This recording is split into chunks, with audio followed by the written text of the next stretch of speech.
You see, uh, in those days, families got into squabbles. Well, the Watermans and the Wiles got into a squabble over water rights because, you see, the Otto engine had not yet been developed by Dr. Otto in Germany. There's a gasoline engine.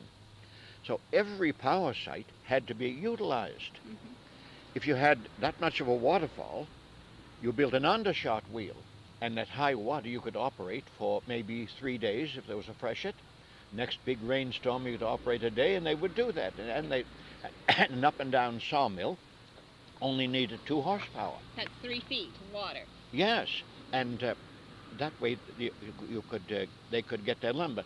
Now there was an up and down sawmill in the lower part of this mill here, and my father said the whole yard was full of lumber, which he sawed.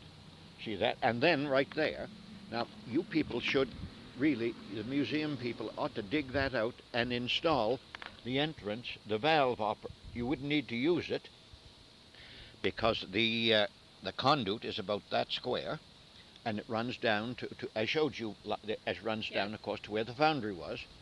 But that would be of interest to people because, you see, the foundry had the right to use surplus water 7 hours a week to operate the blower to run the melting furnace, Right. and they would cast iron once a week.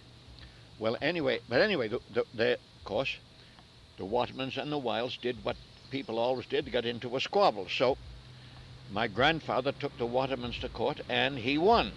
And the judge's decision was that if any waterman tried to stop a Wile from using the water, he had to pay a $500 fine.